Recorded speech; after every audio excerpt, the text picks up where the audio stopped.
పవన్ కళ్యాణ్ గారిలో ఈ రోజు నిజంగా ఆయన ఎప్పుడు ఆయనలో నరాల్లో ఆయన తీసినటువంటి మొదటి సినిమా నుంచి కూడా దేశం మీద ఉన్నటువంటి ప్రేమ, దేశభక్తి ఏంటంటే ప్రతి దాంట్లో కూడా కనిపిస్తూనే ఉంటుంది. అలాంటిది ఆయన ఒక రాజకీయంగా వచ్చి ఒక రాజకీయ పార్టీ పెట్టి ఇప్పుడు డిప్యూటీ సీఎం అయిన తర్వాత ఎక్కడా కూడా రాజకీయంగా వచ్చిన తర్వాత ఈ పార్టీ వాళ్ళు ఈ క్యాస్ట్ వాళ్ళు, ఈ మతం వాళ్ళు, ఈ కులం వాళ్ళు వెళ్ళిపోతారేమో అని రాజకీయ నాయకుల మధ్యలో నికాసుగా నిలబడి దమ్ము ధైర్యంతో ఎస్ నేను అప్పుడు ఇంతే ఇప్పుడు ఇంతే, నాలో రాజకీయం కోసం నేను ఈ మతాన్ని ఒకలాగా, ఈ ప్రాంతాన్ని ఒకలాగా, ఈ కులాన్ని ఒకలాగా నేను చూడను అని చాలా బలంగా చెప్పగలిగేటువంటి వ్యక్తి పవన్ కళ్యాణ్ గారు. ఈరోజు ఒకసారి ఆయన మాట్లాడింది విన్నాం, తర్వాత మాట్లాడతాను. అలా కాకుండా ఇంత 26 మంది చనిపోతే మత ప్రాతిపాదికన చంపినా కానీ మన సెక్యులర్ వాదులు, సో కాల్డ్ సూడో సెక్యులరిస్ట్, అదేం మాట్లాడుతున్నారు? మతం అడిగి చంపలేదంటారు. చనిపోయిన మధుసూదన్ గారి భార్య అందరూ వాళ్ళు అబద్ధాలు చెప్తారు.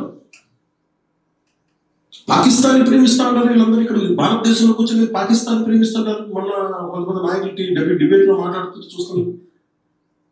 మీరు పాకిస్తాన్ అంత ప్రేమిస్తే దయచేసి పాకిస్తాన్ వెళ్ళిపోండి, ఇక్కడ ఎందుకు?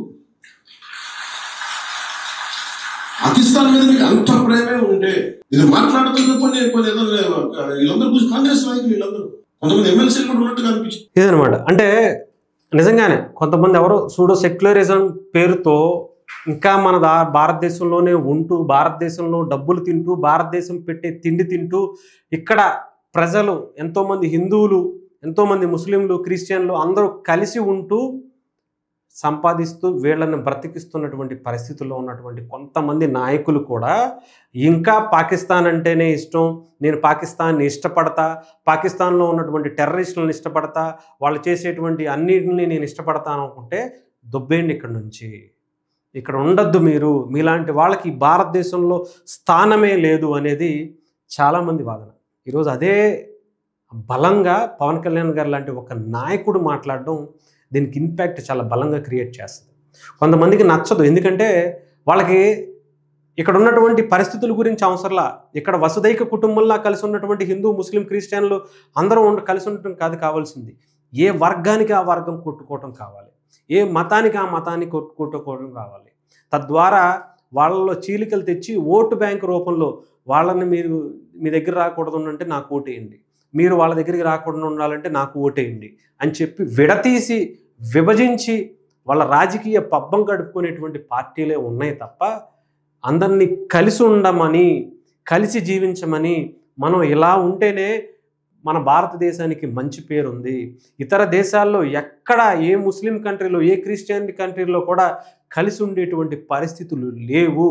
రేసిజం పేరుతోనో, ఇంకొక టెర్రరిస్ట్ గ్రూపులతోనో, మతం పేరుతోనో, ఇంకొక పేర్లతోనో కొట్టుకు సస్తున్నటువంటి ప్రపంచం మొత్తం కూడా భారతదేశాన్ని చూసి, ఇక్కడ ఉన్నటువంటి వసుదైక కుటుంబాన్ని చూసి అందరికీ ఇక్కడ ముస్లిమ్స్కి ఇచ్చేటువంటి ఇంపార్టెన్స్ ముస్లిమ్స్కి ఉంది, క్రిస్టియన్స్కి ఇచ్చేటువంటి ఇంపార్టెన్స్ క్రిస్టియన్స్కి ఉంది. కానీ ప్రపంచంలో ఎక్కడ ఇలా విభిన్న మతాలు కలిసి ఉన్నటువంటి పరిస్థితి ఏ దేశంలోనూ లేదు అని చెప్తుంటే, పాకిస్తాన్ నుంచి ప్రతిరోజు ఎంతోమంది మన జవాన్లు చనిపోతున్నా, ఎంతోమంది మొన్నొచ్చి ఒక 28 మందిని చంపేసినా కూడా ఇంకా నాకు పాకిస్తాన్ అంటేనే ఇష్టం, వాళ్ళు హిందువులని చెప్పి ఏమి చూసి చంపలేదు.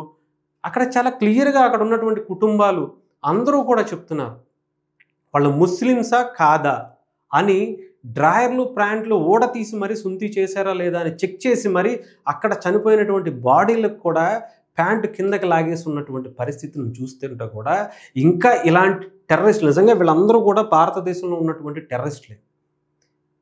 అందుకనే చెప్తుంది, మీకు అంత ఇష్టం ఉంటే అక్కడికి వెళ్ళి బ్రతికి చూడండి, ఒక 10 రోజులు నేను అక్కడే, మీరంటే నాకు ఇష్టం అని చెప్పి ఒక 10 రోజులు వెళ్ళి బ్రతికి చూడండి, లేదా ఒక్కరోజు వెళ్ళి బ్రతికి చూడండి, మీ బ్రతికేంటో తెలుస్తుంది. అక్కడ ఉన్నటువంటి పాకిస్తాన్లో ఉన్నటువంటి స్థితిగతులు ఏంటో మీకు తెలుస్తుంది. అక్కడ ఎంతోమంది కొట్టుకు సస్తున్నారు, మేము ఇక్కడ ఉండలేము, మమ్మల్ని వేరే దేశం తీసుకోదు, వేరే దేశం రానివ్వదు, ఇక్కడ ఉంటేనే మమ్మల్ని మేము మతం పేరుతోనో ఇంకొక దాని పేరుతోనో మమ్మల్ని మేమే చంపేసుకుంటున్నాం. ఏ ముస్లిం కంట్రీలోకి వెళ్ళినా సరే లేడీస్కి భారతదేశంలో ఉన్నంతటువంటి స్వేచ్ఛ ఏ ముస్లిం కంట్రీలో అయినా సరే ఉందా? ఎక్కడా లేనటువంటి వక్ఫ్ బోర్డు మన భారతదేశంలోనే ఉంది. ఎక్కడా లేనటువంటి మాట్లాడుకునే స్వేచ్ఛ. అంటే ఇది ఏ దేశంలోనూ ఉండదు. పాకిస్తాన్ వెళ్ళి నువ్వు పాకిస్తాన్ వ్యతిరేకంగా అక్కడ ఉన్నటువంటి దేవుణ్ణి లేదంటే అక్కడ ఉన్నటువంటి గవర్నమెంట్ను అడిగితే అక్కడికక్కడే నడి రోడ్డు మీద కాల్చి చంపేస్తారు. కానీ ఇండియాలో అలా కాదు. ఫ్రీడమ్ ఆఫ్ స్పీకింగ్ కింద నీ ఇష్టం వచ్చినట్టు మాట్లాడుకోవచ్చు. దేవుణ్ణి తిట్టచ్చు, వేరే మతాన్ని తిట్టచ్చు, వేరే కులాన్ని తిట్టచ్చు, భారత గవర్నమెంట్ని తిట్టచ్చు, ప్రధానమంత్రిని తిట్టచ్చు, మోదీని తిట్టచ్చు, సీఎంని తిట్టచ్చు, ఎవరినైనా తిట్టచ్చు. నీ ఇష్టం, వాక్ స్వతంత్రం. కానీ వేరే దేశాల్లో లేదు. అందుకే వీళ్ళ మాటలు ఇక్కడ వరకే చెల్లుతున్నాయి. పక్కకు వెళితే తెలుస్తుంది వీళ్ళ బ్రతుకులేంటో. నిజంగా ఇలాంటి నాయకులు ఉంటేనే ఇది వసుదైక కుటుంబంగా, ఇది ఒక అద్భుతమైనటువంటి దేశంగా ప్రపంచానికి చాటి చెప్పేటువంటి అవకాశాలు ఉంటాయి. సో రాజకీయ పబ్బం గడుపుకునేటువంటి సోకాల్డ్ సూడో సెక్యులరిజం పేరుతో ప్రకాష్ రాజ్ లాంటి వీధి కుక్కలు, ఇష్టం వచ్చినటువంటి మాట్లాడే పిచ్చి కుక్కలు, సైకోలు, టెర్రరిస్టులు ఉన్నటువంటి ఈ దేశంలో ఇలాంటి వాళ్ళని రాజకీయంగానే సమాధి చేయాలి. అప్పుడే ఈ దేశం బాగుపడుతుంది. ఇక్కడ ఉన్నటువంటి ముస్లిమ్స్ కూడా తెలుసుకోవాలి. అక్బరుద్దీన్ ఓవైసీ లేదంటే అసదుద్దీన్ ఓవైసీ వేరే దగ్గరికి వెళ్ళి పోటీ చేస్తే గెలవలేరు. మీ మీదే మిమ్మల్ని ఆనగదొక్కి కాలి కిందేసి తొక్కి ఓల్డ్ సిటీలో మిమ్మల్ని ఎదగనివ్వకుండా మీ బతుకుల్ని అలాగే చిన్న బ్రతుకులుగానే ఉంచేసి మీ మీద ఒక టెర్రరిస్ట్ గ్రూప్ కింద వేసేసి మీరు బయటకు వెళ్తే మిమ్మల్ని బ్రతకనివ్వరు, నేను మిమ్మల్ని కాపాడుతున్నాను అని చెప్పే దాంతో వాళ్ళందరినీ కాలి కింద అదిమేసి వాళ్ళ అభివృద్ధిని, చదువుని, వాళ్ళకి అనేకమైనటువంటి మేధా సంపత్తిని అంతా కూడా వాళ్ళు పాదబస్తీల్లోనో లేదంటే ఆ ముస్లిమ్స్కి సంబంధించినటువంటి నాయకుల కబంధ హస్తాల్లోనే పెట్టుకుని వాళ్ళ రాజకీయం పబ్బం గడుపుకుంటూ కొన్ని వేల లక్షల కోట్లు సంపాదిస్తూ ఎంజాయ్ చేస్తున్నటువంటి పరిస్థితులే తప్ప మేల్కోండి. మీరు మంచి ఉన్నతమైనటువంటి చదువులు చదువుకుంటే ప్రపంచ జ్ఞానం తెలుస్తుంది. ఏం చెయ్యాలి, మీకంటూ కుటుంబాలు ఉంటాయి.